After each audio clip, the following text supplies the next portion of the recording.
Greenland Crisis was about Trump versus Europe? Wrong. This was never about Denmark, NATO, or even Arctic sovereignty. This was about one country watching from the shadows, taking notes, and preparing to exploit the single biggest strategic blunder America has made in decades: China. While the world focused on Trump's threats and Mark Carney's speech in Davos, Beijing was doing something far more dangerous.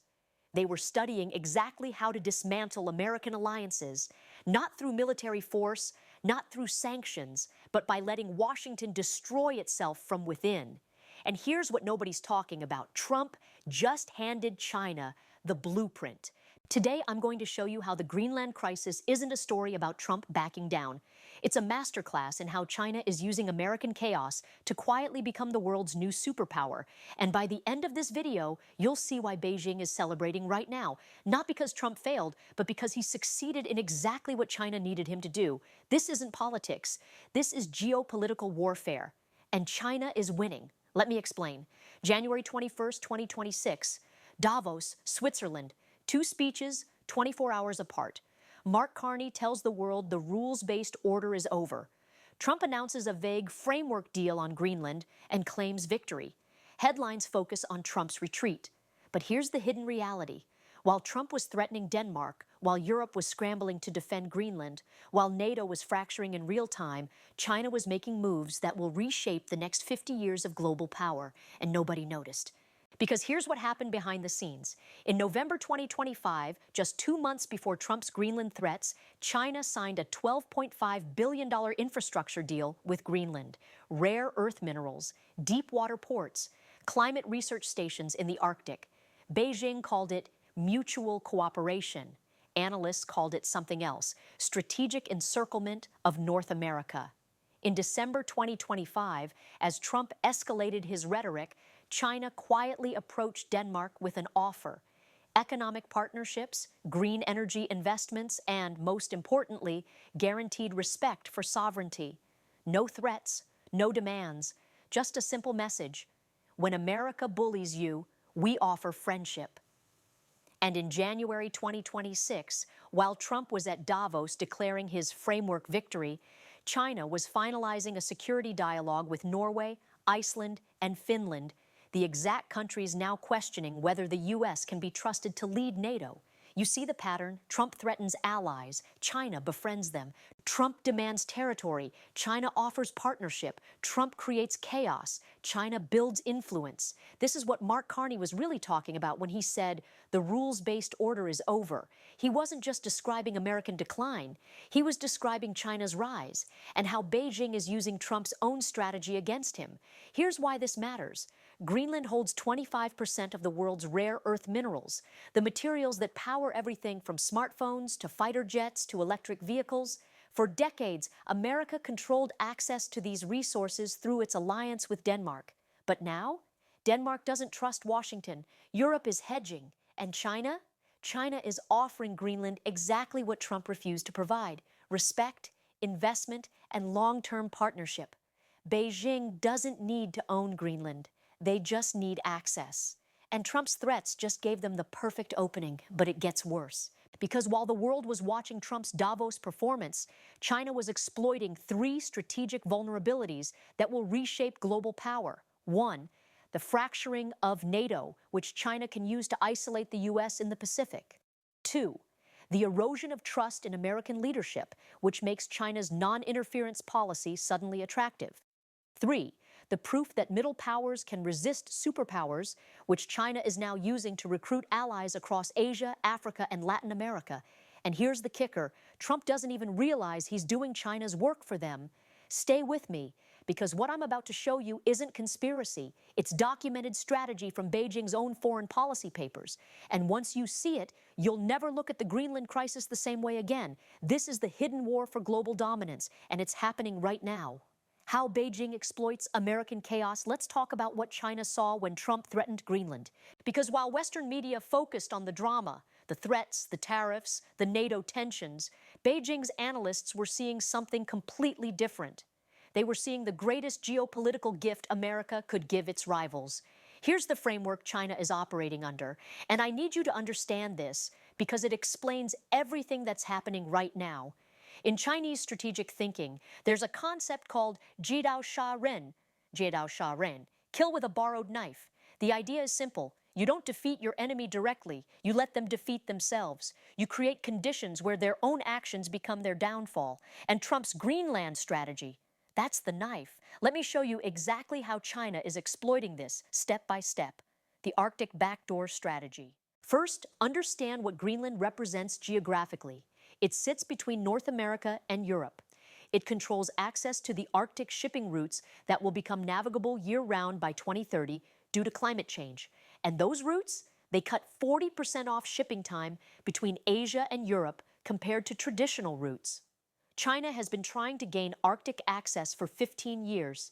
They've been blocked repeatedly by the US and its allies. They were denied observer status in Arctic councils. Their infrastructure proposals were rejected as security threats. But then Trump threatens Denmark. And suddenly, Greenland is looking for alternatives to US protection. Denmark is reconsidering who its reliable partners are. Nordic countries are questioning American leadership. China doesn't force its way in. It gets invited. Between November 2025 and January 2026, here's what Beijing secured. A $7.2 billion contract to develop 3 deep water ports in southern Greenland, officially for commercial shipping, but with dual-use potential for naval vessels. Exclusive mining rights to 2 rare earth deposits, giving China control over materials critical to U.S. defense technology. A climate research station in northern Greenland, which Western intelligence analysts note, is positioned perfectly to monitor U.S. submarine movements in the Arctic. Trump called this unacceptable Chinese interference. But here's the reality. Greenland invited them. After Trump threatened military action, after he treated Denmark like a hostile nation, after he proved that American partnership comes with threats, Greenland's government quietly reached out to Beijing, and China's message was brilliant. We don't demand sovereignty. We offer investment. We respect your choices. We're not like America. Dividing the alliance. But the Arctic access is just phase 1. The real prize for China is what's happening to NATO right now. Look at what Trump's Greenland threats accomplished for Beijing. France is now openly discussing strategic autonomy from the US, exactly what China has been encouraging for years. Germany just announced a $50 billion infrastructure deal with China, despite US objections, justified as economic diversification after Trump's tariff threats. Norway and Iceland are in security dialogues with Beijing, something unthinkable 2 years ago. Even Canada, under Mark Carney's leadership, signed a technology partnership with China in December 2025, focused on critical minerals and green energy. You see what's happening? Trump is doing China's job for them. For decades, Beijing tried to split NATO and failed. The alliance was too strong, the benefits too clear, the trust too deep. China couldn't break it. But Trump, he's breaking it from the inside. Every threat he makes, every ally he bullies, every framework deal that reveals American weakness, it pushes traditional U.S. partners toward Beijing, not because they love China, but because they no longer trust America. And here's the most brilliant part of China's strategy. They don't have to offer a better alternative. They just have to offer a different one. When Trump demands Denmark surrender Greenland, China offers partnership with no strings attached.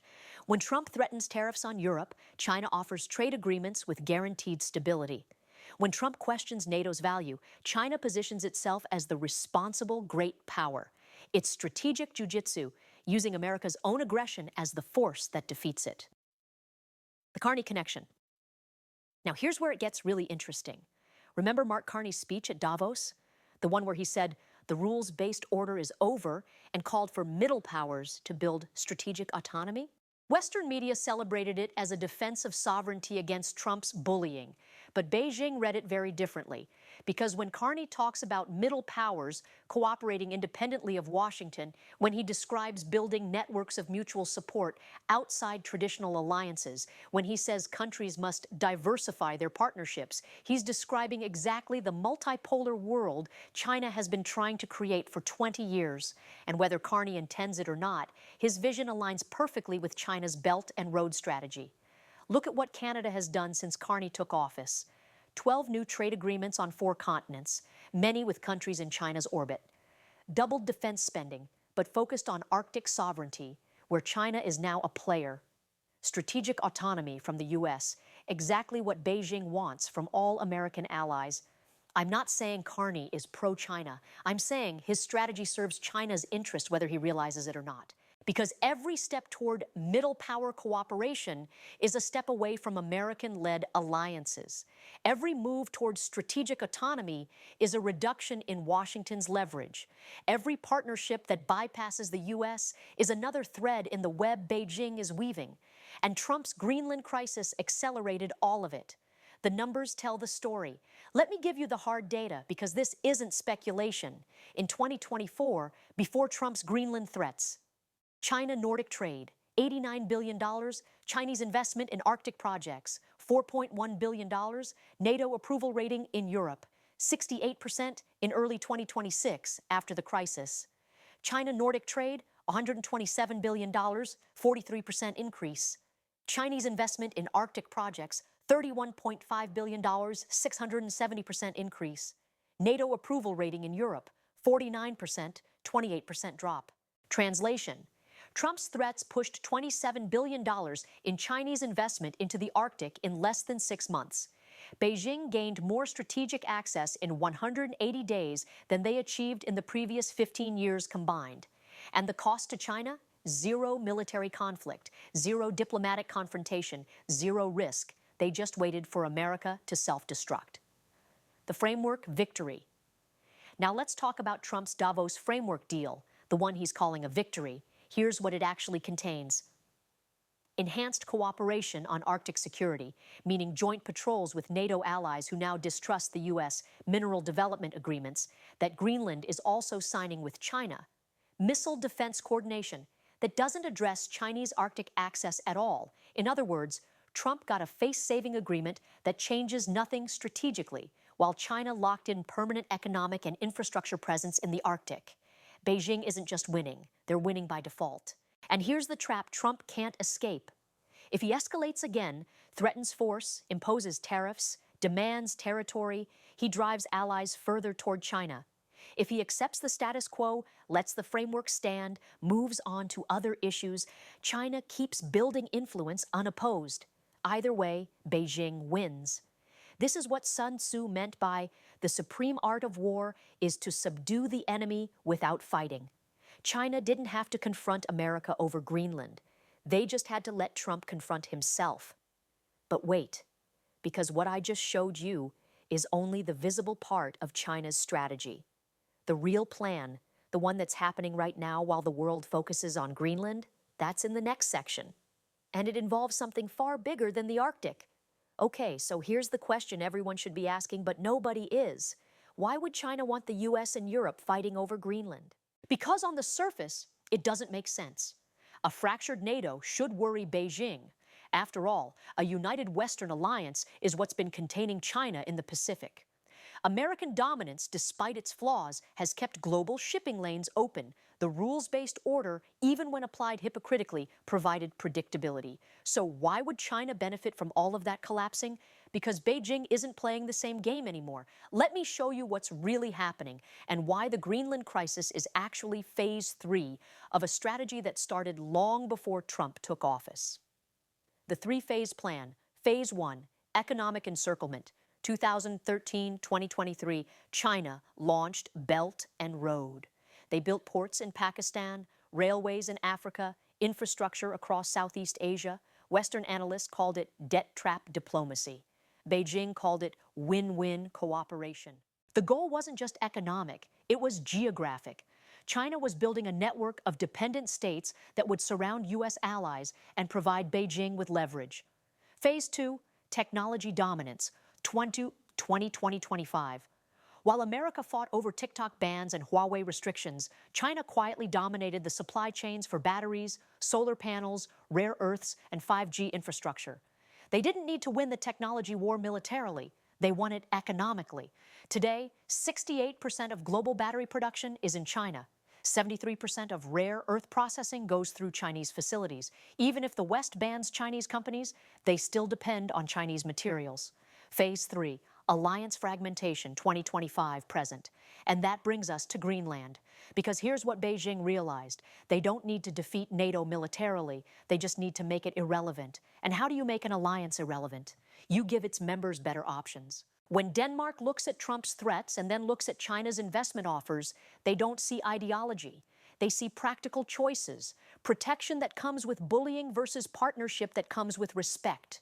When Canada pursues strategic autonomy, they're not abandoning the West. They're hedging against American unreliability. When European nations sign infrastructure deals with Beijing despite U.S. objections, they're not choosing China over America. They're choosing sovereignty over subordination. And that's exactly the choice China wants them to make. The counter-argument and why it's wrong. Now, some analysts argue this is overblown. They say China can't replace American security guarantees. True, but they don't need to. They just need to make those guarantees seem conditional and unreliable, which Trump is doing for them. Europe won't actually abandon NATO. Also true. But abandonment isn't the goal. Reducing dependence is. Every European defense contract with China, every technology partnership, every trade deal, it's insurance against American unpredictability. Greenland won't become a Chinese territory. Correct. But China doesn't want sovereignty. They want access. And Trump's threats just gave them permanent economic presence in the Arctic. The U.S. still has the world's most powerful military. Absolutely. But military power only matters if you're willing to use it. And Trump just proved in Davos that when allies unify, when the costs get too high, when the bluff gets called, America backs down. That precedent is worth more to China than a dozen aircraft carriers. What Trump doesn't understand. Here's the fundamental miscalculation Trump made. He thinks power is transactional. Threats equal leverage. Pressure equals compliance. Dominance equals control. China thinks power is relational. Patience equals opportunity. Partnerships equal influence. Time equals advantage. Trump wanted Greenland now. He threatened, demanded, escalated. China wants Greenland's resources, strategic position, and political realignment. They offered, invested, waited. Trump got a vague framework and a damaged alliance. China got mining contracts, port access, and proof that America's word can't be trusted. Who won? The bigger picture. Asia is watching. But here's why this matters beyond the Arctic. Every U.S. ally in Asia just watched what happened in Greenland, and they're drawing conclusions. South Korea saw America threaten a loyal ally over territory. Japan saw European nations resist U.S. pressure successfully. Philippines saw China offer alternatives when Washington gets unreliable. Taiwan saw that American guarantees can evaporate when costs get too high. And China is capitalizing on every single observation. In the 6 weeks since Trump's initial Greenland threats, Philippines reopened negotiations with China over South China Sea resource sharing. South Korea delayed a U.S. missile defense upgrade after Chinese pressure. Thailand signed a $8.3 billion infrastructure deal with Beijing. Indonesia quietly accepted Chinese Coast Guard patrols in disputed waters. These aren't coincidences, they're recalculations. Asian nations are watching America alienate its European allies and thinking, if Trump does this to Denmark, what will he do to us? And when they look for alternatives, there's only one power with the resources, patience, and strategic vision to fill the gap: China. The Arctic endgame. Let's zoom back to Greenland, because the final piece of this puzzle is the most disturbing. By 2030, Arctic shipping routes will be fully navigable year-round. The Northern Sea Route will cut 6,400 kilometers off the journey from Shanghai to Rotterdam compared to the Suez Canal. Whoever controls Arctic infrastructure, ports, refueling stations, search and rescue capabilities, will control global trade routes for the next century. America could have secured this through its alliance with Denmark. Cooperation, investment, mutual benefit. Instead, Trump threatened military action. And now, China is building the ports, not through conquest, through contracts. China is providing the investment, not through coercion, through partnership. China is securing the access, not through force, through patience. By 2035, Beijing will have more operational infrastructure in the Arctic than any other nation except Russia. And they'll have achieved it without firing a shot, without violating any territory, without breaking any international law. They'll just have built better relationships than America did. The Trump trap. And here's the most brilliant part of China's strategy, the part that should terrify anyone who understands geopolitics. Every move Trump makes to restore American dominance actually accelerates Chinese influence. He threatens tariffs. Allies seek trade diversification. China offers alternatives. He questions alliances. Partners build strategic autonomy. Beijing provides frameworks. He demands loyalty. Nations choose sovereignty. China respects their choice. It's a strategic paradox. The harder Trump pushes, the faster America's position erodes. And Beijing knows this. They're counting on it.